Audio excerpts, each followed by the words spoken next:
이 밤에 예배하러 나오신 여러분들을 주님의 이름으로 축복합니다.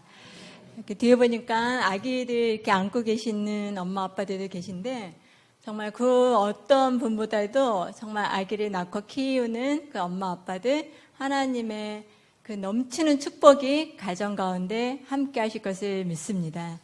하나님께서 처음 축복하신 것이 생육하고 번성하여 땅에 충만하라. 근데 이 축복을 잘 안 받을까봐 아예 명령으로 만드셨어요. 명령이자 축복.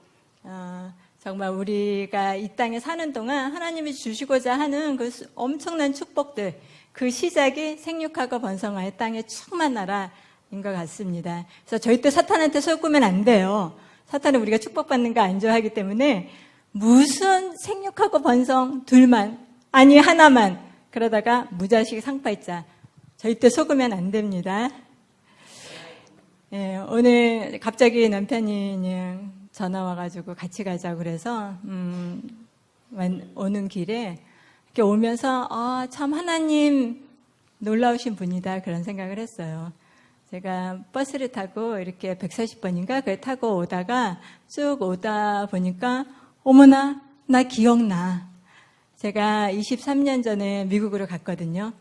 근데 하나님은 제가 그 23년 이전에 한국에서 살던 거를 참 잊고 싶었어요. 아마 속에 내면에 좀 손보야 될 게 많은가 봐요. 아마 결정적인 역할은 우리 남편. 결혼하고 막 살고 힘들고 막 그러다 보니까 뭔가 이렇게 안에 막 응어려진 것들이 많아서인지 나 한국에 나 이전에 내가 살던 거나 생각 안 하고 싶어. 다 잊을래 했었는데 하나님이 다시 보게 하시고 또 그것조차도 하나님이 이제 다 들어서 사용하시려고 하는 것 같더라고요. 한 3주 전에는 제가 그렇게 생각지도 않았었는데 제가 다니던 고등학교를 가봤어요. 저 이 동네에서 살았거든요. 정의여고가 제가 다니던 학교였고, 그리고 또 오늘 이제 버스 타고 오면서 해화동 알아, 성신여대 알아. 그러면서 갑자기 이전에 살았던 것들이 막 생각이 나더라고요. 지금 우리가 살고 있는 시대가 얼마나 놀라운 시대인지 여러분 피부로 느끼시죠? 어떤 분들이 그러더라고요. 빠르면 2020년 되면은 이 성경이 모든 민족의 언어로 다 번역이 된대요. 그리고 늦어도 2030년. 그러면 정말 성경에서 예수님이 그렇게 말씀하셨던 그때 이 천국 복음이 모든 민족에게 증거되는 그런 때가 오는 거죠. 그제야 끝이 오리라. 뭔가 이 시간이 그렇게 많은 믿음의 사람들이 기다리고 기다렸지만 보지 못했던 그 순간을 아마 저와 여러분들은 살아있는 동안에 정말 보게 되고 겪게 되는 그런 놀라운 시대가 되지 않았을까 생각합니다. 마라나타 주 예수여 어서 오시옵소서. 수많은 사람들이 했지만 지금 우리는 그거를 고백할 때 그 전에 사람들이랑 달라요. 이게 정말 현실이 될 수 있구나 하는 그런 놀라운 시대에 살고 있습니다. 그래서 정말 내가 나의 노력과 상관없이 하나님이 일하시는 그때 그런 카이로스 모먼트를 살고 있는데 예수님이 처음 오셨을 때도 아마 그런 역사상 어마어마한 시간이었던 것 같아요. 근데 그때 그 현장은 오직 소수의 사람, 유대인들, 그 유대 마을에 살았던 이스라엘 사람들만 겪었던 그런 일이었고 또 그것조차도 많은 사람들은 정말 그렇게 기다리던 메시아가 오셨는데도 불구하고 그냥 무슨 일이 있었나? 모른 채로 지나갔던 것이 그때 상황이었던 것 같아요. 근데 이제 정말 마라나타 주님 다시 오실 때는 한 동네, 한 나라가 아니라 온 우주가 다 보고 그 다음에 모든 눈들이 보게 되는 그런 때가 아마 곧 오지 않을까 하는 그런 기대를 하는 시대가 지금인 것 같습니다. 그래서 한번 생각을 해봤어요. 정말 이 시대, 주님의 다시 오심을 기다리면서 살아가는 이 시대에 그러면 주님 저는 뭐 하면서 살아야 돼요? 시대 따라 하는 일이 다를 것 같아요. 아침에 하는 일과 저녁 때 하는 일이 다르던 처음에 하는 일과 중간에 하는 일과 그 다음에 마지막에 살아가는 모습이 분명 다를 것 같습니다. 주님, 뭐 하면서 어떻게 살아야 되는 거죠? 라는 질문을 해봤어요. 무엇을 하면서 살면 좋을까요? 주님, 빨리 오세요. 근데 주님이 오시기 전에 사도행전 3장 21절에 보면은 주님은 이 땅의 만물이 회복되기까지 하늘에 계신대요. 그래서 주님이 빨리 오셔서 회복해 주세요. 근데 그게 순서가 좀 바뀌었나 봐요. 우리가 이 땅에서 회복될 것을 회복해야지 주님이 그때 다시 오신다고 그러더라고요. 그래서 회복이란 단어가 그래서인지 참 많이 사용되는 때인 것 같습니다. 가정 회복, 나의 정체성 회복, 민족의 운명의 회복, 수많은 회복들이 나오는데 그러면 하나님 뭐를 회복해야 돼요? 무엇으로 다시 돌아가야 되나요? 라는 그런 질문을 해봤어요. 아마 회복이라고 했을 때는 하나님이 어떤 샘플, 원래의 그 원형이 있을 것 같아요. 도대체 무엇으로, 어떤 모습으로 돌아가기를 원하십니까? 근데 보니까 하나님을 우리가 부를 때 처음과 나중이시여 알파와 오메가의 하나님이라고 그러시잖아요. 하나님은 처음에 창조를 하실 때 마지막을 보면서 창조를 하셨고 또 마지막에서는 그래 내가 처음에 만들었던 저것대로 마지막에 완성될 거다. 그래서 하나님한테는 알파와 오메가가 어쩌면 하나가 되는 그런 것이 아닐까 생각을 해요. 그래서 지금 오메가의 시간을 살고 있으면서 도대체 무엇을 회복해야 되나요? 하나님은 다시 알파, 내가 처음에 만들었던 그 모습을 보고 그것대로 회복해라 라고 말씀하시는 것 같습니다. 그래서 도대체 하나님은 이 세상 처음에 무엇을 하셨을까 생각을 해봤어요. 쉽죠. 성경 처음으로 돌아가면 되니까. 처음에 하나님이 뭘 하셨나? 거기에 보니까 에덴 동산이 있었더라고요. 하나님이 정말 그 어떤 창조물들이랑 다르게 하나님의 형상과 그 모양을 가진 사람을 만들었고 그리고 그 두 사람 아담과 그의 아내 돕는 베풀로 지어진 아내를 만들고는 하나님의 킹덤이 그 에덴에서 시작됐습니다. 근데 그 하나님이 처음에 창조하셨던 그 킹덤에는 굉장하고 어마어마할 것 같은데 어머나 세상에 달랑 두 사람뿐이 없더라고요. 아담과 그의 아내 딱 두 사람만 있더라고요. 근데 딱 두 사람을 만드시고 나서 하나님은 참 이상해요. 그 두 사람을 부부로 이렇게 엮어주시더라고요. 그냥 당연하게 생각했었는데 또 생각해보니까 어머나 꼭 당연하지만도 않네. 왜 오빠랑 여동생으로 했으면 안 될까? 선생님이랑 학생으로 만들었으면 안 될까? 왜 하필이면 남편과 아내로 만들었을까? 근데 어쨌거나 하나님은 창조의 처음에 두 사람 창조하셔가지고 가정을 만드시면서 하나님의 킹덤이 생겼습니다. 그런데 그 처음에 만들어진 그 가정 안에는 잘은 모르지만 자세하게 설명이 없어서 잘은 모르지만 뭔가 하나님이 이 세상을 다 이렇게 완성하기에 필요한 DNA를 다 집어넣지 않았을까라는 생각을 합니다. 그래서 두 사람만 있어도 충분하고 그냥 달랑 한 가정 있어도 하나님 눈 보시기에는 이건 충분해라고 생각하는 그런 첫 번째 창조물인 가정이 만들어졌죠. DNA가 다 있으면 클 필요 없더라고요. 그냥 하나 있어도 그거 가지고 배가 되면서 온전한 것이 됐는데 하여튼 그렇게 처음에 하나님이 에덴 동산에서 하나님의 그 가정 근데 이 가정을 만드실 때는 어느 누구랑 의논하지 않으시고 하나님의 주권으로 이렇게 만드셨더라고요. 그렇게 가정이라는 게 생겼는데 정말 이렇게 주위에 둘러보니까 모든 사람이 가정에 속했네. 참 재밌더라고요. 저는 풀타임맘, 가정주부예요.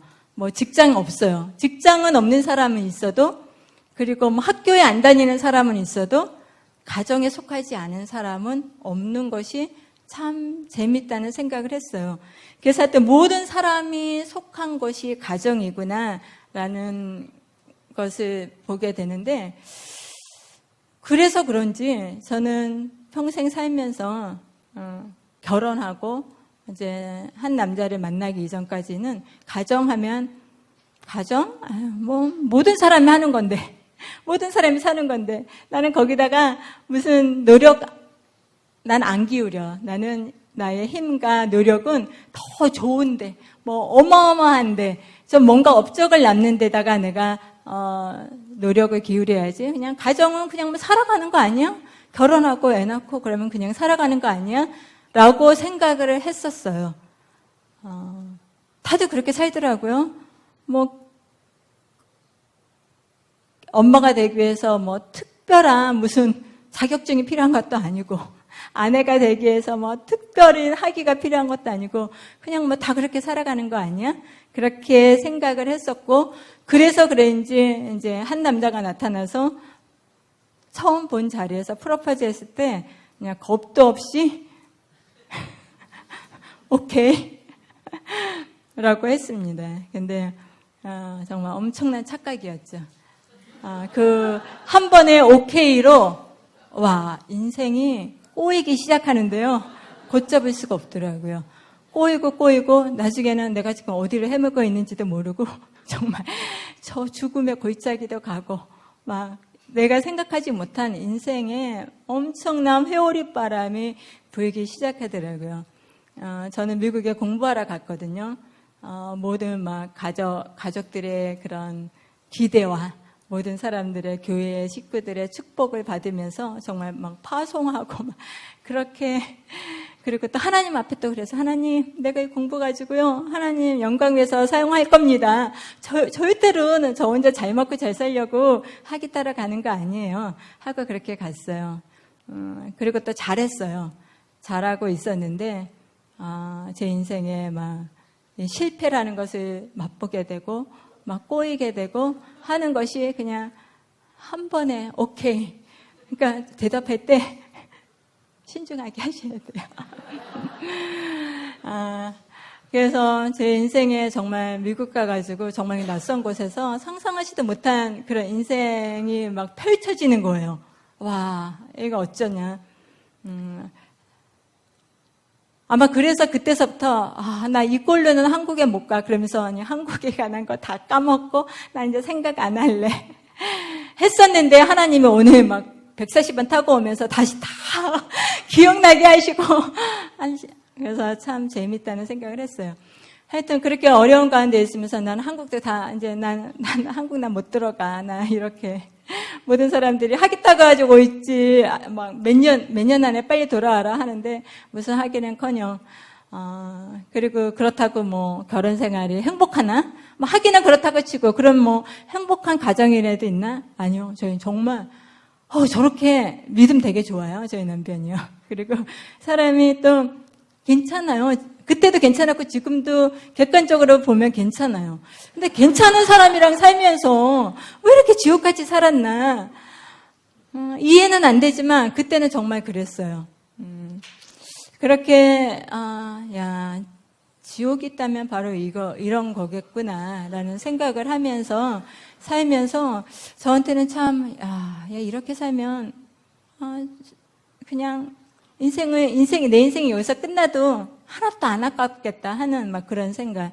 그래서 이제 저는 아마 깊은 우울증에 아마 빠졌던 것 같고, 그리고 남편만 보면 막 화가 치밀리는 거예요. 와, 저 사람은 어쩌면 내 인생을 이렇게 망쳐낼 수 있지? 남편만 보면 화가 나더라고요. 그리고 이상하게 결혼하고 나니까 억울한 사람은 여자인 것 같아요.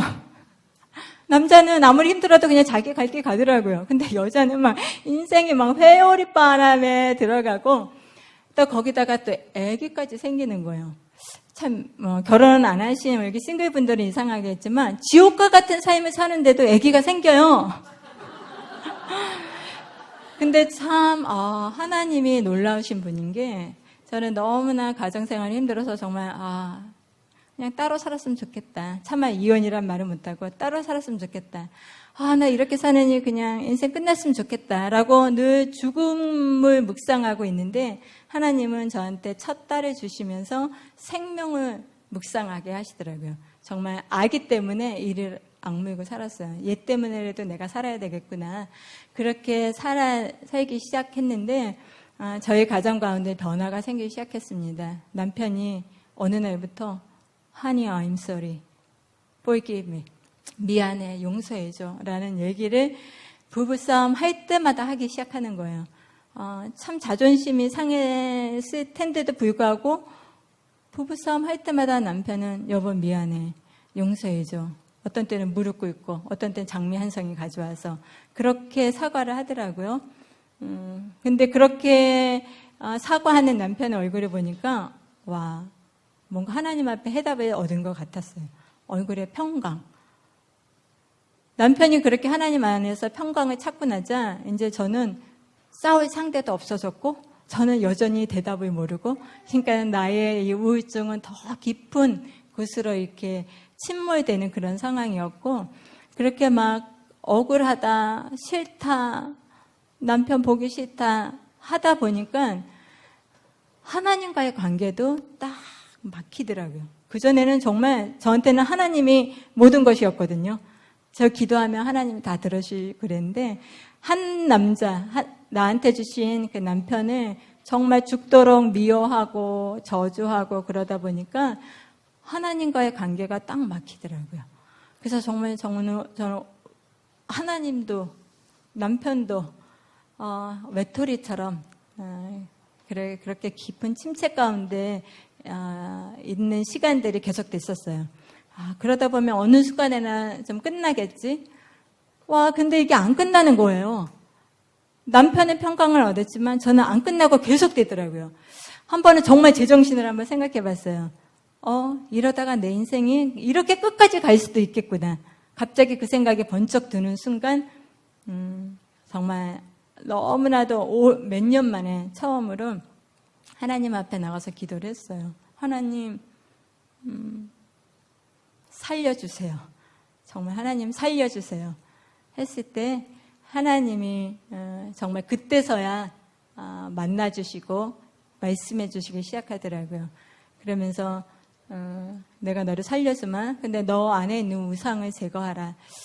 제가 무슨 우상이 있었나요? 저는 하나님을 좀 뒤늦게 믿었지만 뒤늦게 믿었기 때문이었는지 정말 저는 모든 것이 하나님 앞에 난 다 드렸다고 생각했는데 하나님 너 안에 우상이 있었다.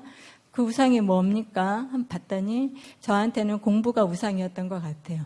그래서 막 남편과 힘들어서 부부 생활이 힘들어지고 공부를 그만두게 되었을 때 저는 그 나의 가는 길을 방해한 모든 것들이 싫은 거예요.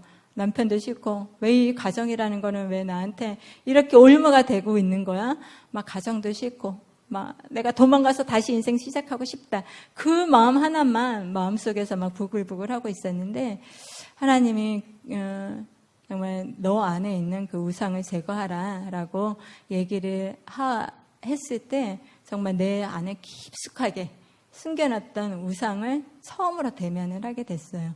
그리고 하나님 앞에 회개를 했고 또 남편한테도 회개를 했고 그러고 나서 그날 이후로 저는 누구 때문이야 라는 그 누구 때문에 무엇 때문에 환경 때문에 남편 때문에 이제 그것이 저의 삶에서 그 단어가 없어지기 시작했어요.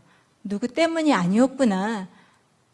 때문이라고 라는 단어를 사용할 테면 그건 나 때문이구나. 이 세상에 어느 누구도 누구 때문이 아니구나 라는 것을 알게 되었고 그러면서 하나님과 다시 만나는 시간이 되었고 그러다 보니까 정말 가정이 조금씩 회복되는 것을 보게 됐습니다.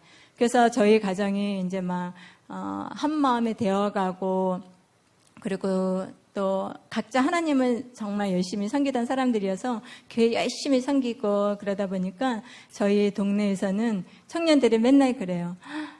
우리 집이 그들이 이상형이래요. 자기네 결혼하면 다 우리처럼 살고 싶대요. 언니 나도 결혼하면 언니네처럼 살고 싶어. 그래서 칭찬받는 그런 행복한 가정으로 이제 거듭나고 있었어요. 그런데 그렇게 좋았던 가정이었지만 그것이 하나님이 만드신 가정이 다는 아니었던 것 같아요. 하나님이 만드셨던 에덴에서 정말 사람과 의논하지 않고 하나님이 직접 디자인하셨던 그 가정은 어떤 것인가? 하나님은 그것이 그렇게 오래되지 않아서 제 인생 가운데 알려주기 시작했습니다. 그것이 저희 엄마의, 친정 엄마의 죽음을 통해서 하나님은 저한테 얘기하시기 시작하더라고요. 엄마라는 사람을 생각을 해보니까 평생 그냥 가정에서 살았던, 그리고 딸의 눈으로 봤을 때 엄마 그냥 맨날 집에서 일하고 가족들 섬기고 그냥 그 삶이 안 행복해 보이더라고요. 맨날 다 희생하고 뭐든지 다 주고. 그래서 저는 어렸을 때 꿈에 그냥 혼자 생각해, 야, 나는 한 번 사는 이상 엄마처럼 안 살 거야. 그래서 저는 모든 게 나도 모르지만 무의식적으로 엄마처럼 안 사는 그 길을 향해서 그렇게 열심히 달려갔던 것 같아요. 그래서 때로는 어떤 때는 엄마를 앉혀놓고 어린 딸이 엄마 제발 인생 이렇게 사는 거 아니야. 막 인생 교육을 시켜도 저희 엄마는 늘 그러시더라고요. 네가 인생을 뭘 아냐. 엄마는 행복하다. 근데 제 눈에는 그런 엄마의 모습이 하나도 안 행복해 보였어요. 맨날 애들 6 키우느라고 고생하시고 변번이 옷도 못 입고 맛있는 것도 안 먹고 또 이렇게 가부장적인 가정에서 늘 아버지의 큰 소리에 그냥 순종하고 사는 그런 모습. 왜 한 번 사는 인생 저렇게 살까? 그렇게 생각을 하고 지냈었는데 그 친정 엄마가 돌아가시는 일이 있었어요. 그것이 한 7년 전인가 엄마가 돌아가셨는데 그때 제가 정말 하나님 앞에 진지하게 물어봤습니다. 정말 인생이 무엇일까? 이 한 엄마, 그냥 한국의 엄마이기도 하고 한국의 할머니이기도 하고 한국의 여성이기도 하고 평생 저렇게 살아간 인생이 도대체 하나님 보시기에는 무슨 의미가 있습니까? 우리 엄마도 분명히 만드셨을 때 하나님이 어떤 목적을 가지고 만드셨을 텐데 도대체 하나님 무슨 목적으로 만드신 거예요? 도대체 저렇게 살아간 인생이 의미가 있어요? 라고 하나님 앞에 물어봤어요. 그랬을 때 하나님이 도리어 저한테 질문하시더라고요. 딸아, 너는 잘 산 인생이 뭐라고 생각하느냐? 자기가 하고 싶은 거 하고 취할 거 취하고 실컷 누리다. 그렇게 살고 간 인생이 잘 산 인생이라고 생각하느냐? 하나님은 그렇지 않으신다는 거예요. 한 알의 밀알에 대해서 썩어진 인생, 그 인생을 하나님은 기뻐하신다고 하시면서 저희 엄마의 80평생의 인생이 너무나도 하나님은 기뻐하시면서 정말 그 하늘문을 여시고 천사들이 내려와서 그 할머니, 정말 초라하고 정말 몸까지 작아진 그 할머니를 이 세상의 그 어떤 사람보다도 소중하게 하늘로 데리고 올라가는 모습을 보여주셨습니다. 저는 그때 너무 놀랐어요. 제가 이전에도 하나님 알고 있었지만 그때 제가 만났던 하나님은 하나님은 정말 공의의 하나님이시구나. 이렇게까지 한 사람의 인생에 대해서 공정한 판단을 해주시는 분이구나. 그래서 저는 그때 다시 한번 제 인생을 하나님 앞에 헌신했어요. 내가 앞으로 살면서는 나는 다른 거 안 해. 나는 이 좋은 하나님 나는 알리고 이분을 위해서 내 인생 살 거야. 라고 저의 인생을 다시 한번 이렇게 헌신하고 그 감격에 너무 기뻐가지고 며칠 동안을 예배했어요. 혼자 골방에서. 근데 그렇게 예배하고 있을 때 제 마음속에는 주님의 그 다시 오시는 주님의 모습이 저의 마음을 사로잡았어요. 주님이 다시 오실 때는 그냥 어린 양이 아니라 유다의 사자로 오시지, 만왕의 왕으로 오시지, 그리고 다시 오실 때는 나의 신랑으로 오시지 라고 그 다시 오시는 주님을 묵상하면서 제가 골방에서 주님, 당신은 왕이십니다. 당신은 나의 신랑이십니다. 라고 고백을 했습니다. 근데 그 고백을 할 때 정말 주님도 그 골방에 같이 계신 것 같더라고요. 주님의 숨결이 느껴지면서 딸아, 내가 너의 고백을 참으로 기쁘게 받노라. 그런데 너의 그 고백, 당신은 나의 왕이십니다. 나의 신랑이십니다. 라는 그 고백을 이제 너의 남편한테 하지 않으련, 너의 남편을 왕처럼 예수님처럼 섬기지 않으련 이라고 제 귀 뒤에서 말씀을 하셨어요. 그래서 제가 예배 중에 그 음성을 듣고는 주님 알겠습니다. 이제부터는 제가 남편을 왕처럼 예수님처럼 섬기겠습니다. 라고 고백을 했습니다. 완전 제정신이 아니었죠. 근데 어쨌든 고백을 하고 나자 이상한 일이 생기기 시작했어요. 저희가 그때 결혼하고 나서 한 14년이 지난 후였는데 남편이 일을 끝내고 집에 들어오는데 14년 동안 보지 못했던 모습이 제 눈에 보이기 시작하는 거예요. 남편의 모습 안에서 예수님의 모습이 있네? 깜짝 놀랐어요. 그리고 뿐만 아니라 정말 온 세상을 다스리는 그 왕의 모습이 있구나? 그게 느껴졌어요. 그래서 정말 남편을 예수님처럼 왕처럼 섬기라고 한 것이 와 정말 가능하구나. 그리고 너무 좋은 거예요. 그리고 남편이 왕처럼 예수님처럼 보이기 시작하자 우리 집안의 분위기가 갑자기 확 달라지더라고요. 저는 그전에 결혼 생활을 통해서 지옥을 맛봤거든요. 근데 천국이라면 이렇지 않을까? 물론 우리 집에 무슨 금이 깔리고 그런 건 아니었어요. 근데 천국에 가면 이런 마음이겠다. 그 평강, 그리고 어느 누구도 흔들 수 없는 나는 주 안에서 정말 부족함이 없다는 그 느낌? 그 마음이 느껴지더라고요. 그러면서 우리 집안에 뭔가가 달라진 것 같은 거예요. 그때 성경이 처음으로 하나님의 나라는 이 땅에 임하는 거구나.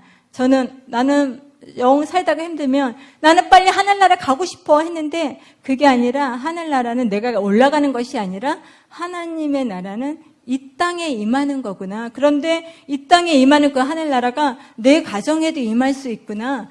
깜짝 놀랐어요. 그러면서 정말 우리 가정 가운데 옆집은 어떤지 모르지만 하늘에 구멍이 뻥 뚫려가지고 천국이 정말 우리 집에 임했다는 느낌이 들면서 우리 꼬마 애들이 막 이상한 얘기를 하는 거예요. 엄마, 우리는 킹덤 패밀리야.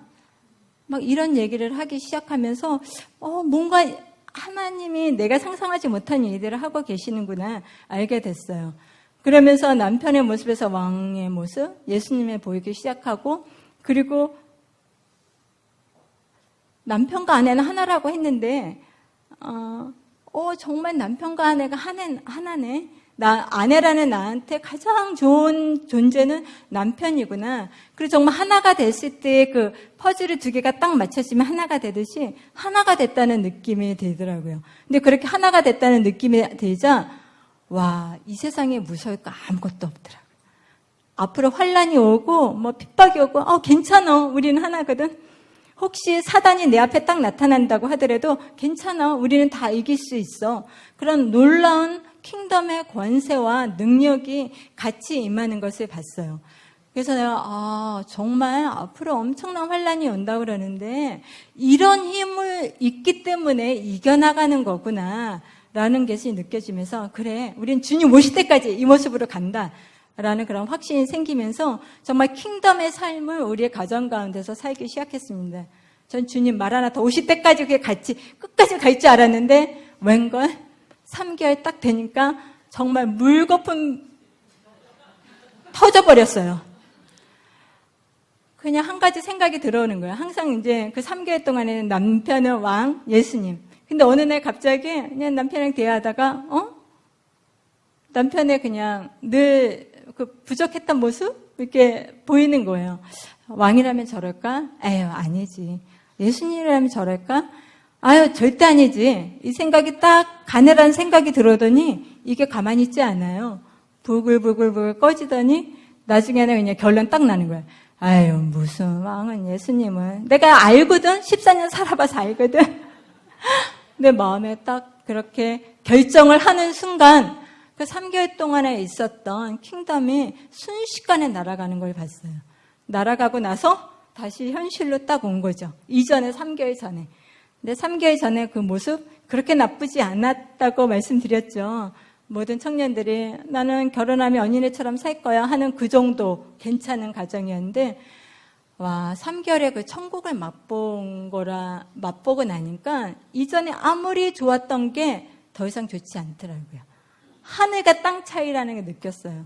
그래서 하나님 나는 무슨 수가 있어도 다시 저렇게 살고 싶어요. 라고 간구를 했습니다. 근데 할 방법이 모르겠더라고요. 정말 3개월 동안 살았던 거는 정말 전적인 하나님의 은혜였기 때문에 내가 무엇을 잘해서 된 게 아니었거든요. 그래서 하나님 제발 다시 살 수 있게 해주세요. 그럼 살 수 없이 기도하면서 금식하면서 그렇게 나의 자아를 죽이고 나니까 이제 조금 이제 남편을 섬길 수 있게 되고 근데 그 약효가 오래 가지 않고 또 다시 그래서 정말 기도와 그 금식의 시간들이 저한테 찾아왔습니다. 그렇게 하고 있는 동안에 하나님은 참 재밌는 얘기를 하시더라고요. 딸아, 너는 킹덤이 무엇인지 아니? 하려는 그러시는 거예요. 하나님, 킹덤에 대해서 얘기 많이 하잖아요. 근데 잘 모르겠네요. 저는 민주주의는 아는데요. 그러니까 하나님 그러세요. 하나님이 그 정의하시는 킹덤을 얘기해 주시겠다 그러더라고요. 딸아, 킹덤은 킹이 있는 곳이란다. 하늘에서 딱 보고, 저기 왕이 있네, 킹이 있네. 그러면 거기가 킹덤이라는 거예요. 근데 아무리 사람들이 많이 모여서 막 킹덤 비즈니스, 킹덤 옷이 없어서 해도 딱 봤을 때 킹이 없으면 킹덤이 아닌 거예요. 그래서 킹덤은 킹이 있는 곳이란다. 그런데 킹은 좀 다른 사람들이랑 다르다. 킹은 대통령이랑 다르고 유엔 사무총장이랑 다르다. 어떻게 달라요, 하나님? 킹의 입에서 나오는 말은 그 법이다. 그래서 킹의 말에는 절대 복종이 필요하다. 그러면서 이제 너가 남편을 왕으로 섬기는 거, 예수님처럼 섬기는 거, 그걸 하기 위해서는 이제 남편의 입에서 나오는 말에 무조건 복종하라라고 얘기하시더라고요. 무조건 복종이래요. 근데 그 말씀이 또 그 에베소서의 아내와 남편을 향해서도 얘기를 하시더라고요. 아내들아, 자기 남편한테 복종하기를 주께 하듯 하라. 그래서 남편의 말에 무조건 복종하라고 얘기를 하십니다. 이는 남편이 아내의 머리됨이 그리스도께서 교회의 머리됨과 같으니 그가 바로 몸의 구주시라. 남편이 아내의 머리가 된다는 거예요. 남편이 나의 머리? 내가 머리라는 걸 생각하면 잊을 수가 없는 에피소드가 있어요. 결혼하기 전에 남편이 당신이랑 나랑 참 많이 문화가 다르네? 언어도 다르고? 그래서 하루는 남편이 그러더라고요. 우리가 결혼해서 살면 되게 다른 것도 많을 텐데 의견이 다르면 어떻게 하냐요? 어떻게 하면 좋을까요? 남편과 아내가 의견이 다르면? 그래서 내가 그 질문을 받고 참 쓸데없는 걱정을 다 하네. 뭘 걱정해. 아내 말 들으면 되지. 내 말 들으면 되지. 아내 말 들어서 손해낼 거 없잖아요. 그리고 또 머리로 따지면 저분의 머리보다 이 머리가 좀 낫거든요. 쓸만하고. 아마 우리가 왜 이렇게 지옥과 같은 결혼 생활을 했을까? 그 싸움이었던 것 같아요. 머리? 하나님 이 머리를 쓰세요. 그 싸움이었는데 하나님은 저의 결혼 생활 동안 이거를 타협하지 않으셨던 것 같아요. 남편이 머리다라고 얘기를 하시는 것 같아요. 왜 하나님 남편이 머리? 남편의 말에 무조건 복종? 제가 사실 복종 안 하고 싶어서 안 하는 게 아니거든요. 근데 남편의 말에 복종하다가 우리 가정 다 망할 것 같거든요. 얼마나 불안한데요. 그래서 안 하느라고 하나님 제 생각을 좀 하면 안 돼요? 근데 하나님은 정말 굽히지 않으시고 타협하지 않으시고 남편이 머리가 된다고 하시는 거예요. 그래서 제가 할 수 없이 알겠습니다. 그냥 하나님 말씀하셨으니까 순종하겠습니다 하고 순종을 하기 시작했어요. 남편의 말에 내가 다 동의해서 순종하는 게 아니고 이거 이렇게 하면 분명히 잘못돼. 그런데 그냥 순종해 주자라고 그냥 꿀꺽 참고 이를 악물고 순종을 해봤어요. 한 번, 두 번. 근데 그렇게 순종을 하다 보니까 놀라운 경험을 하게 됐어요. 그렇게 순종하고 이렇게 순종하고 남편의 말에 따르면 분명히 이거 안 되는데 하나님. 그런데 그렇게 순종하고 나니까 어마어마한 축복이 부어지더라고요. 제가 하나님을 믿고 나서 받았던 그 축복의 그 가장 큰 축복은 남편의 말에 순종했을 때 그리고 거기에 따랐을 때 하나님은 부어주시더라고요. 그래서 하나님은 그러시네요. 나는 너희의 지혜가 필요한 것이 아니다. 저는 남편이 머릴까 내가 머릴까? 하나님 제가 더 지혜로워요.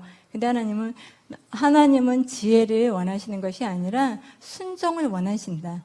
그리고 순종하는 그 순간에 하나님의 축복, 하나님의 임재가 임한다고 하시더라고요. 그래서 남편이 나의 머리가 되고 아내가 몸이 됐을 때 하나님의 축복이 사실은 저한테 다 오더라고요. 그래서 그때 처음으로 알았어요. 이것이 어쩌면 축복의 통로였구나. 나는 그렇게 불편하다고 생각했는데 이것이 축복의 통로였구나. 근데 이 가정 안에서 아내와 남편의 이 질서, 머리의 질서는 그냥 한 가정 안에서 멈추지 않는 것을 보게 됐어요. 하나님이 온 우주를 만드실 때 그 질서 안에 바로 이 아내와 남편의 그 몸과 머리됨의 그 질서가 또 그 한 부분인 것을 보게 됩니다. 고린도전서 11장 3절에 보니까 이런 말씀이 나와요. 바울이 이런 얘기를 합니다. 그러나 나는 너희가 알기를 원하노니 각 남자의 머리는 그리스도요, 여자의 머리는 남자요, 그리스도의 머리는 하나님이시라. 그 머리들이 쫙 질서 있게 정렬을 하는 거죠. 하나님, 예수님, 남편, 그 다음에 아내. 이렇게 머리들이 딱 그 질서대로 있을 때 우리가 하나님 축복해 주세요 얘기 안 해도 하나님이 부어주시고자 하는 것들이 예수님을 통하여, 남편을 통하여, 그 다음에 아내까지 흘러내리는 이 축복의 통로가 되는 것을 보게 됐어요. 그래서 하나님은 정말 하나님이 다시 세상을 회복하실 때, 선악과로 허물어졌던 하나님의 킹덤을 회복하실 때 온 우주를, 온 세상을 두루 다니면서 하나님의 킹덤을 회복하시는 이 일을 누구랑 할까 하면서 두루 찾으셨을 때 한 가정을 발견하시고 그들과 함께 하나님의 나라를 회복하는 그 일을 하셨는데 그 사람들이 바로 누구냐면 아브라함과 사라. 아브라함이 뭐가 대단해요? 사라가 뭐가 대단해요? 그 가정 안에는 바로 이 질서가 있었던 거예요. 사라가 남편을 주로 했을 때 그 고백을 하자마자 하나님과 예수님과 남편과 아내 이 질서가 딱 되니까 하나님은 그 가정을 들어서 하나님의 나라를 회복하는 그런 믿음의 조상으로 사용하게 되는 것을 봅니다. 그래서 정말 하늘문이 열리는 그 일은 우리 가정이 하나님의 질서 가운데 있을 때 하나님은 부어주시고 싶은 축복을 마음껏 부어주실 수 있는 것 같아요. 그래서 우리 가정, 하나님은 에덴에서 처음 만들었던 그 가정 어땠을까? 1, 2장에 보니까 별 얘기가 안 나서 잘 모르겠지만 아마 그 가정 안에는, 첫 번째 그 가정 안에는 이 세상에 우리가 상상할 수 있는 모든 좋은 것들이 있겠구나. 하와, 여기 싱글로 계신 남자분들, 이 세상에 하와 같은 여자 없어요.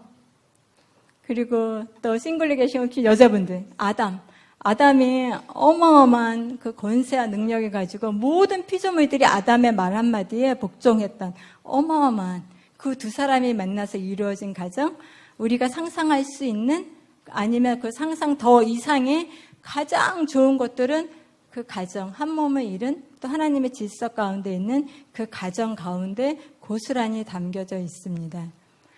그래서 우리가 이 세상에서 가정을 이루고 살게 하신 그 목적은 아마 우리 축복하시기 위해서 하나님은 가정을 주시지 않았을까 생각을 합니다. 하나님은 축복으로 주셨는데 우리의 삶은 어떨까? 저는 가정이 축복이라고 느끼지 잘 못했어요.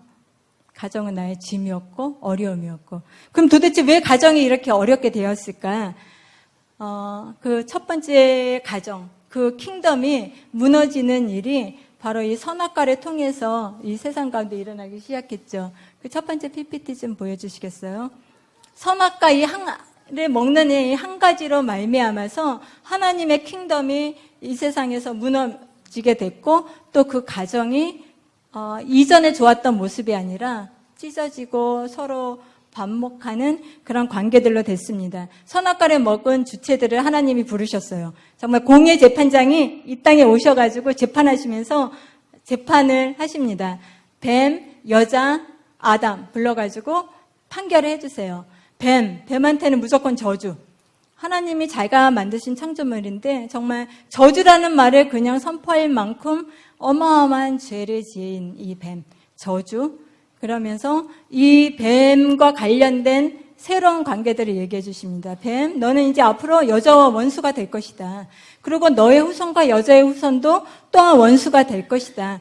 그런데 여자의 후손이 너의 머리를 상하게 할 것이다 라고 하시면서 그 뱀의 운명을 얘기해 주셨죠. 그 다음에 여자 너는 뱀의 유혹을 받고 선악과를 먹었은즉 이제 너가 임신하고 해산하는 고통이 있을 것이다. 그때 이후로 여자가 너무 힘들죠. 아기 낳고 기르는 거. 그 다음에 남편, 너는 남편을 사모하지만 남편은 너를 다스릴 것이니라.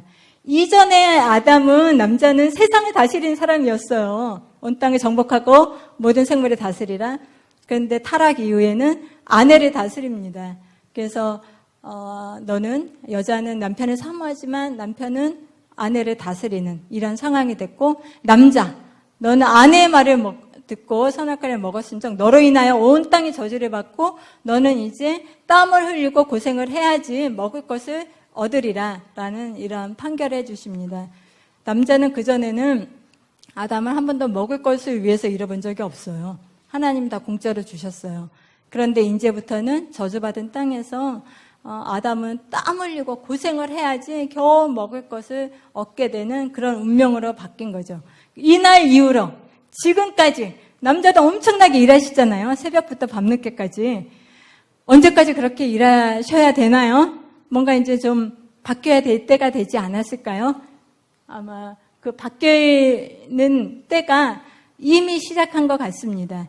예, 그래서 우리한테는 이 선악과로 말미암아 새로운 관계들이 생겼고, 그러면서 고통이 우리 가운데 들어왔고 서로 원수가 되는 그런 일들이 생겼습니다. 그래서 어쩌면 우리의 운명이, 각각의 운명이 이때 이후로 결정되어서 지금까지 수많은 영향을 주고 있는 것 같습니다. 이 그림을 보시면은, 자세히 보시면은 여기에는 킹덤이 있어요. 어떤 킹덤? 뱀이 왕노릇하는 킹덤. 그래서 뱀이 모든 것을 자기가 하고 싶은 대로 다스리고 왕노릇하는 그런 킹덤이 있습니다. 뱀의 머리에 왕관이 씌워져 있어요.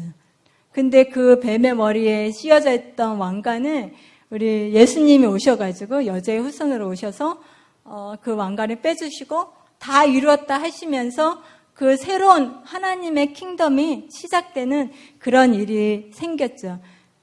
그러면 이제 다 됐네? 우리 다 원래 또 에덴으로 돌아가겠네? 근데 우리 삶은 그렇지 않거든요. 예수님은 다 이루셨다고 선포한 그 일을 이제 우리의 가정에서 다시 그 킹덤으로 삶을 살아나가야 되는 그 역할이 우리한테 아직 남아 있어요. 그래서 예수님 이후에는 이제 어떤 상황이 생기냐면은 여기에 두 킹덤이 생깁니다. 사단이 왕노릇하느냐, 아니면 가정에서 남자가 왕노릇하냐. 두 개의 킹덤이 엄청나게 서로 겨루면서 엄청난 전쟁 가운데 들어가게 되죠. 사단 지혜롭잖아요. 근데 사단의 운명이 여자의 후손에 의해서 멸망하리라 이렇게 딱 선포가 되어 있는데, 이 사단이 그래 나는 그냥 멸망하고 말래, 그럴까요? 엄청나게 반항을 하겠죠.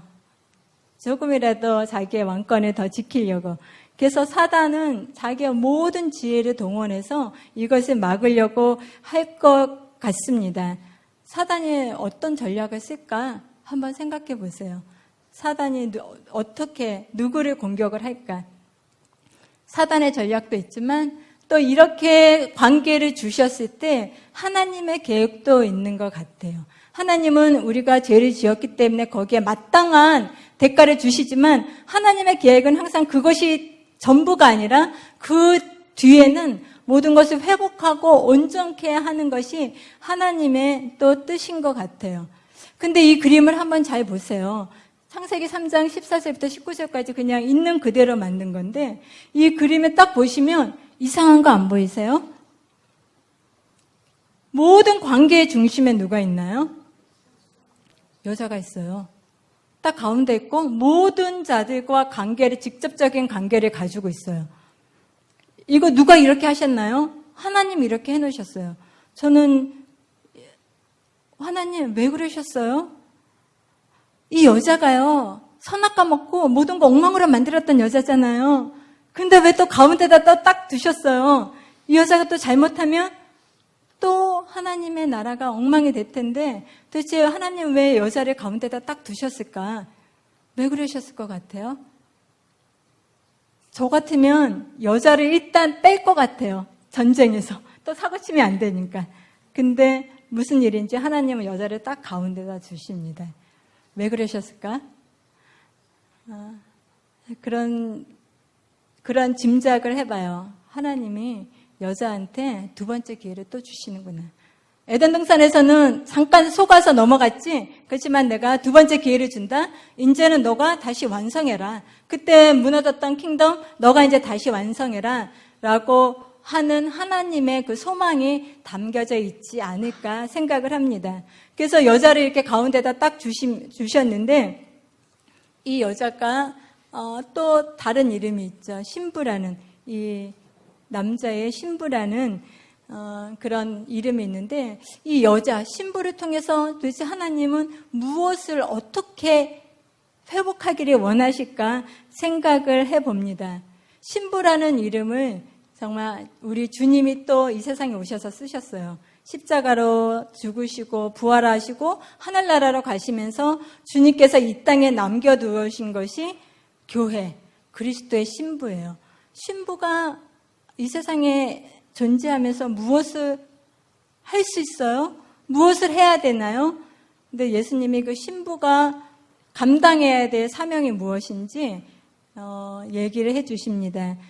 베드로의 고백기에 교회 그 신부가 탄생되면서 그 다음 거 봐주시겠어요? 그 다음 슬라이드. 신부가 이 땅에 태어납니다. 그러면서 신부한테 이런 말씀을 하세요. 예수님이. 내가 이 반석 위에 나의 교회를 세우리니 이는 음부의 권세가 이기지 못하리라. 신부는 음부의 권세와 서로 싸우고 있는데 음부의 권세가 이기지 못한다. 그것이 신부의 정체성이라는 거예요. 음부의 권세가 이기지 못한다.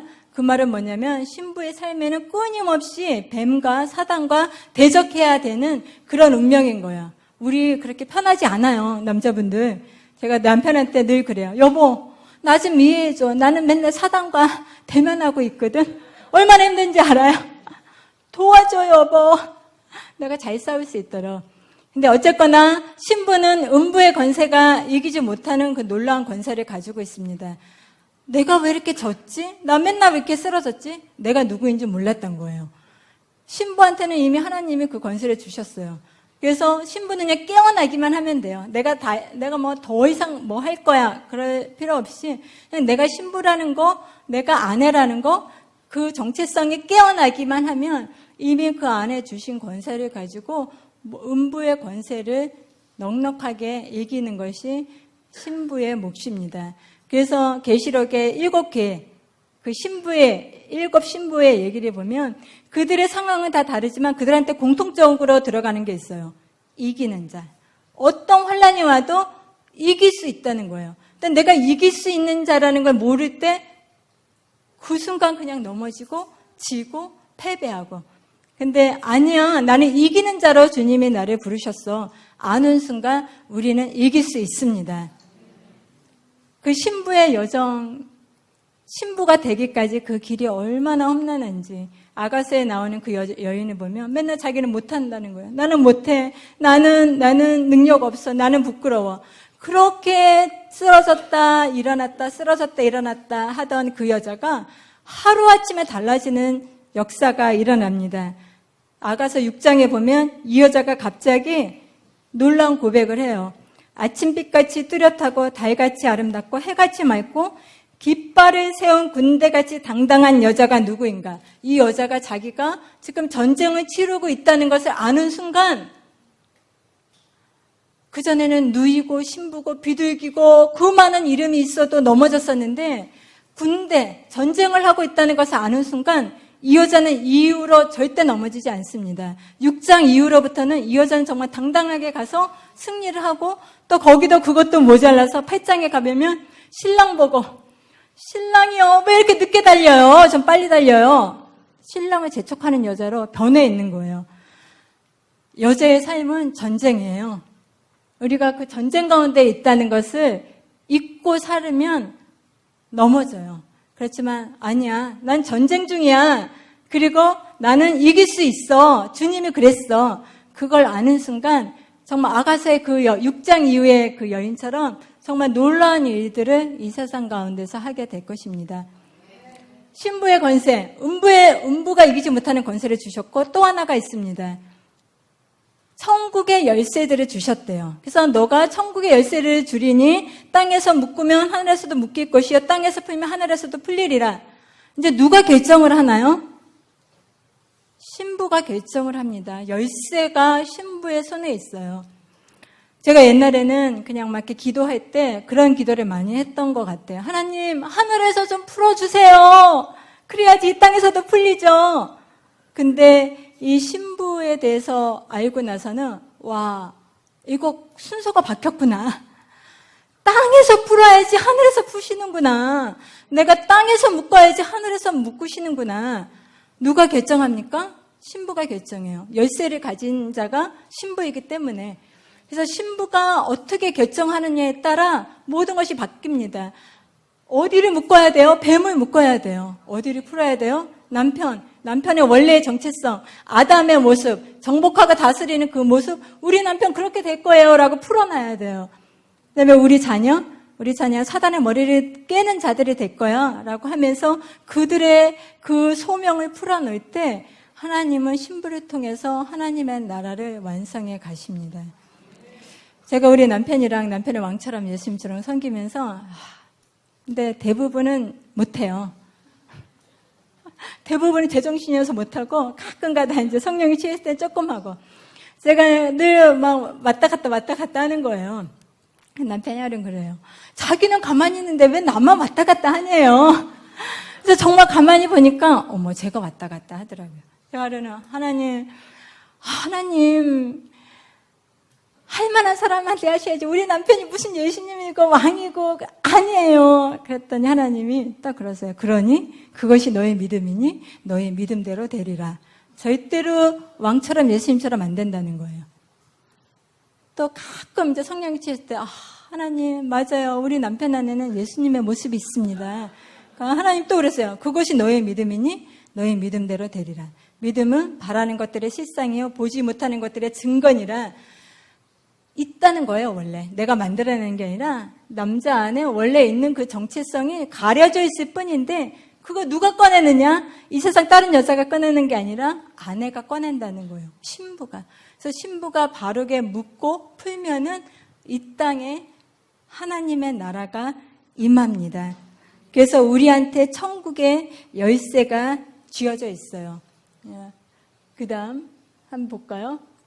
그래서 이 천국을 킹덤을 회복해 나갈 때 정말 그 많은 일들을 할 수 있지만 정말 중요한 거 한 가지 그것이 무엇일까?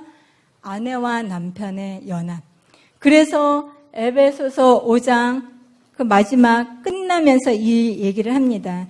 그러므로 사람이 부모를 떠나 그의 아내와 합하여 그들이 한 육체가 될지니 이 비밀이 크도다. 이 비밀이 크대요. 성경에 수많은 비밀이 있거든요. 우리가 다 이해하지 못해요. 하나님의 그 깊은 경륜을. 그래서 어떤 거는 다 비밀로 놔뒀는데 그 비밀 중에서 가장 큰 비밀이 뭐냐면 아내와 남편의 연합, 하나됨. 그것이 엄청난 비밀이라고 합니다. 우리가 그리스도의 몸은 딱 하나거든요. 모두가 연합이 돼야 될 텐데 그 어마어마한 우주적인 연합의 그 첫 핵심이 어디냐면은 바로 아내와 남편의 연합. 그래서 사도 바울은 이것이 큰 비밀, profound mystery, 아주 심오한 비밀이라는 거예요. 그래서 이 비밀을, 이 신비를 지키는 한 하나님의 나라가 임하는 것이 훨씬 빨라지고 훨씬 쉬워지는 거죠. 이것이 이렇게 큰 비밀이기 때문에 사단은 다른 것 말고 집중적으로 여기를 공격하는 것 같아요. 될 수 있으면, 귀찮으면 그냥 헤어져. 그래서 이 하나 되지 못하게 하고, 또 이제는 이 남편과 아내가 하나 되는 이 DNA를 바꾸려고 하죠. 왜 남자와 여자가 하나가 되냐? 남자와 남자가 하면 안 돼? 여자와 여자가 하면 안 돼? 그래서 이 여자와 남자가 하나 되는 것을 사단은 그 모든 힘을 들여서 막으려고, 망가뜨리려고 하고 있는 것 같습니다. 근데 이렇게 이것이 끊어지고 남자와 여자가 하나가 못 되고 끊어지는 순간 어떤 일이 생기냐? 사단의 킹덤이 강건해지는 거죠. 그리고 남자는 남자의 독처하는 것이 좋지 못하다. 평생 그렇게 좋지 못한, 하나님 보시기에 좋지 못한 상태로 되고 사단의 킹덤은 왕성해지고 강해지고 하는 일들이 일어나지 않을까 생각합니다. 저희 한국에 와서 한 4년 정도 됐어요. 지내고 있는데 그냥 놔두시겠어요? 지내고 있는데 어떤 사람들 만날 때마다 늘 그래요. 너무 힘들다. 가정이 힘들고 특별히 자녀 교육이 힘들다. 그래서 막 사람들이 자녀 교육 잘하는 방법들을 막 얘기하시더라고요. 그래서 저한테도 들려주셨는데 제가 너무 놀랐어요. 와, 너무 영적인 거예요. 소름이, 머리털이 이렇게 쭉 빗으면서 소름이 돋더라고요. 혹시 여기 계신 분들 중에 아시는 분들 있을지 모르겠는데요. 자녀 교육의 세 가지 조건. 아무도 모르시나 봐요. 첫 번째, 아빠의 무관심이라고 그러더라고요. 아빠는 일단 좀 뺍시다. 빼버리는 거죠. 근데 두 번째,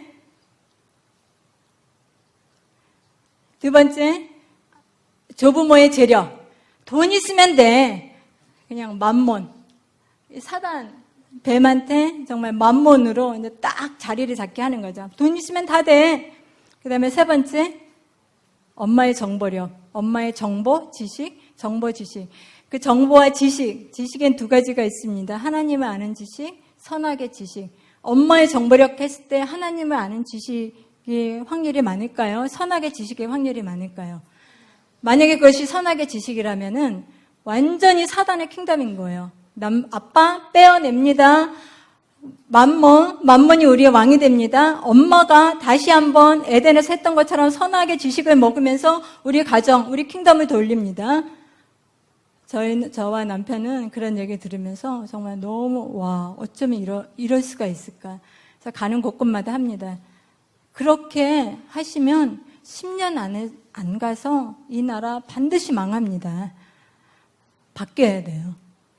왜 이렇게 사단이 우리의 가정을 우리도 모르는 사이에 침범하고 정말 사단의 킹덤을 강화시키려고 할까? 사단의 머리를 상하게 하는, 사단의 머리를 부수는 세대가 지금 일어나고 있기 때문이에요. 우리의 후손들. 근데 이 자녀들이 그 사단의 머리를 깨기 위해서 꼭 필요한 것이 무엇인가? 아비가 필요해요. 아버지가 뭘 하는데요? 아니요, 아버지는 뭘 하고 안 하고가 문제가 아니라 그냥 아버지 그 자체가 중요해요. 그래서 하나님 아버지의 이름을 주셨잖아요. 아버지가 필요한데 지금 아비 없는 세대들이 일어나고 있어요. 그리고 과부의 세대들이 일어나고 있어요. 남편은 있지만 남편 필요 없어요. 아버지 있지만 그냥 돈만 벌어다 주고 간섭하지 마세요. 고아와 과부의 세대가 일어나고 있는 사이에 우리 사단의 머리를 상하게 할 우리 거룩한 우리의 자녀는 정말 아비 없는 세대가 돼서 말라기 4장에 나왔죠. 아비의 마음이 자녀에게로, 자녀의 마음이 아비에게로. 엄마 아빠가 이렇게 끊어지는 순간 아비와 자녀가 하나가 될 수 있는 통로가 막혀버리는 거예요. 아비의 마음이 자녀에게로, 자녀의 마음이 아비에게로 가지 못하면 두렵건대 내가 저주로 이 땅을 칠까 하노라. 두려운 일이 우리의 삶 가운데서는 절대로 일어나서는 안 됩니다. 다시 한번 우리의 가정이 하나님의 만들었던 원래 모습으로 돌아가는데 우리의 힘을 쏟아야 될 때인 것 같아요. 저와 남편은 요즘에는 가정 얘기만 합니다. 왜 가정 얘기를 그렇게 많이 할까? 우리 좀 더 행복해 보죠. 우리 조금 더 잘 살아보죠. 그 차원이 아닌 것 같아요. 나의 가정 하나가 결국은 하나님의 나라를 이루고 내 가정에서 온전히 되는 것이 정말 엄청난 영적 전쟁, 승리할 수 있기 때문에 지금은 우리가 무관심했었던, 소홀히 했었던 그 가정에 다시 우리의 관심을 쏟고 하나님의 질서대로, 하나님의 그 디자인대로 돌아가는데 모든 일을 우리의 마음을 쏟고 있습니다. 그래서 에베소서에 보면 이것이 엄청난 영적 전쟁이라고 얘기하고 있어요. 5장부터 아내들아, 남편들아, 그 다음에 자녀들아, 아비들아, 종들아, 상전들아 쭉 얘기를 해놓고 나서 마지막으로 너희가 주 안에서 그 힘의 능력으로 강건하여지고 마귀의 관계를 능히 대적하기 위하여 하나님의 전신 갑주를 입으라. 아내들아, 남편들아 나오는 얘기가 쭉 나오는 거 그렇게 어려운 것 같지 않은데 막상 해보니까 와, 엄청 힘들어요. 아내들아, 남편의 말에 복종하라. 이거 하나 순종하는 게 성경 66권의 그 수많은 명령들보다 훨씬 더 힘들어진 세상이 돼버렸어요. 그래서 그것을 순종하고 가기 위해서 하나님은 우리한테 이것이 혈과 육을 상대하는 것이 아니다라고 하시면서 전신갑주를 입으라고 얘기를 하십니다. 왜 남편의 말에 그렇게 순종이 힘들까? 우리 남편이 저보고 살인하라고 얘기한 것도 아닌데 왜 이렇게 힘들까?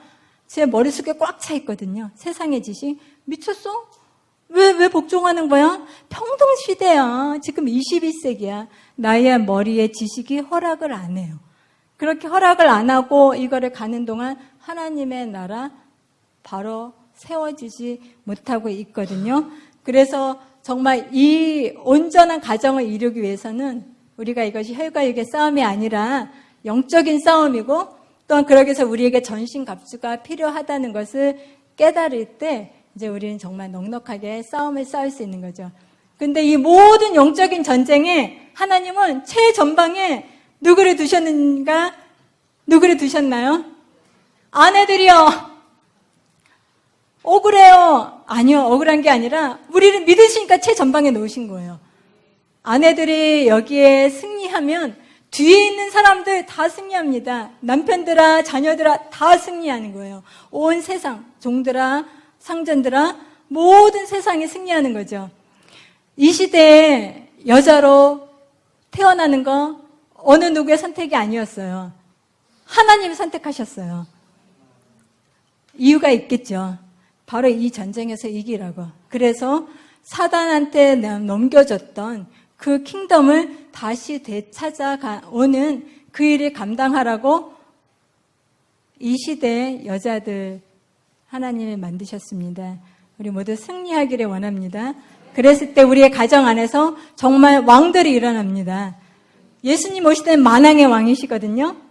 수많은 왕들이 어디 있습니까? 우리 가정에 있습니다. 우리 모두 승리하는 우리 가정이 되기를 간절히 소원합니다. 아멘. 감사합니다.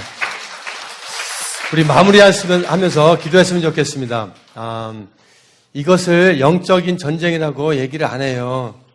이거는 그냥 삶이고 영적인 전쟁은 다른 데 있다고 하는데 진리가 우리를 자유케 할 거라고 믿습니다. 어디 갔어 이거? 이거 다시 좀 보여주시겠어요? 쉬울 것 같아요. 남자는 한 여자, 예수님이 교회를 사랑할 때 사랑하면 돼요. 두 여자도 아니고 세 여자도 아니고 한 여자. 그 한 여자는 요 한 남자. 그리고 이 한 아버지는 요 우리 자녀들 놀게 하지 말라. 참 근데 한 가지 하는 게 왜 이렇게 어려운지. 너무 어려워서 이거 안 하고 그냥 다 밖에 나가고 싶어요. 근데 하나님께서는 마지막 때는 오리지널로 돌아갑니다. 오리지널 진리 속에 들어가면은 이 자유함이 넘쳐나게 권세와 능력이 다시 한번 회복돼가지고 말 한마디 하면 마귀가 무릎 꿇게 되고 예수님처럼 더 큰 일을 한다고 약속대로 이 때가 왔다고 믿습니다. 우리 기도합시다. 대한민국 암만 어려도 요 가족이 일어나면은 마귀는 무너집니다. 예수님께서 이걸 회복시켜 주신 예수님. 우리 잠깐 같이 기도하고 마무리했으면 좋겠습니다. 우리 같이 기도합시다. 근데 이렇게 기도했으면 좋겠어요. 한 가지 계명을 지키게 해주세요. 2가지도 아니고 3가지도 아니고 계명을 지키는 자는 나를 사랑하는 자라고 말씀하셨는데 이 창조 때부터 주신 이 가정의 계명, 남편들아 아내를 사랑하라. 예수님이 교회를 사랑한 것처럼 목숨을 바친 것처럼 아내들아 남편에게 복종하라. 예수님께 하듯이 자녀들아 부모를 공경하라. 좋아서 나빠서가 아니라 하나님께서 창조 전부터 가장 아름다운 부모를 계획하시고 우리를 탄생시켜서 그 부모를 하나님께서 주신 그 부모님을 공경하라. 아비들아 자녀를 노엽게 하지 말라.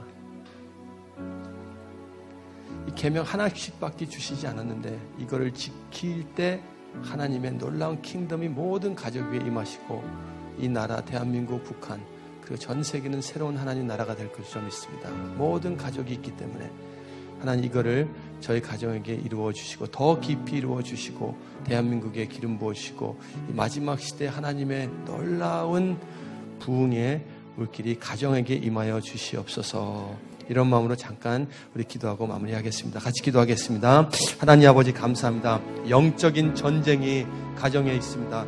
가정을 파괴하는 모든 악하고 더럽고 추구하고 이 모든 지식들, 악과 선을 분별하는 지식들 때문에 하나님 아버지 저 가정이 어렵고 힘들어지고 있는 이 세상에서 하나님 전쟁터가 가정 안에 들어왔습니다. 하나님 가정에게 축복하여 주시고 기름 부어주시고 저희들에게 하나님 아버지 진리의 말씀을 부어주시고 하나님 다시 한번 알파의 말씀으로 오메가 말씀이 완성되는 역사를 켜주셔서 하나님 아버지 감사합니다.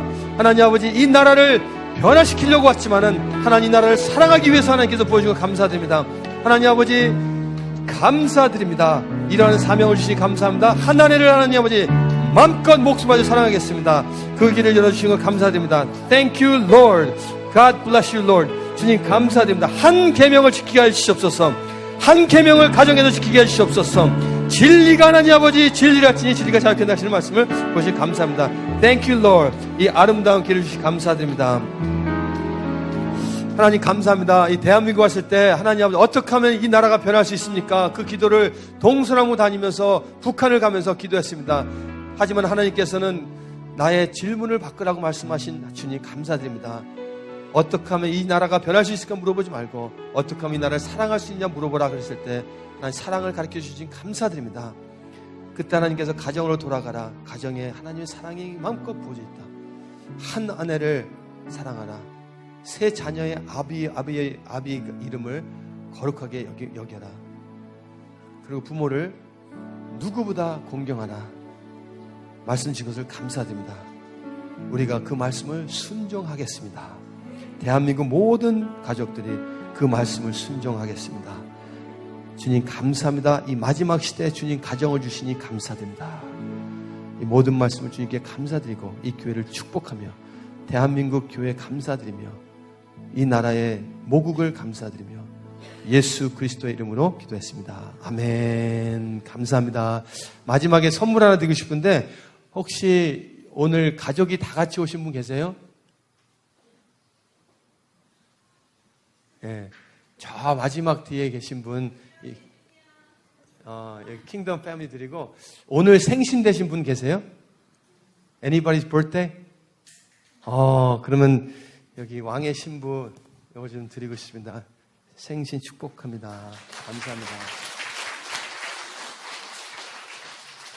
하나님 자매님의 생신을 축복합니다. 놀란 하나님의 기름 부으시고 자매를 통해서 가족이 회복되는 것뿐만 아니라 완성의 기름을 부어 주시옵소서. 놀라운 신부의 권세가 부어지게 해주실 걸 감사드립니다. 그리고 저 뒤에 계신 한 가족이 같이 모였습니다. 자녀들과 같이 모였습니다. 이 가족을 하나님의 나라가 마음껏 더 깊이 임하게 축복하시고 동서남북으로 하나님의 나라가 퍼지게 축복할 것을 믿습니다.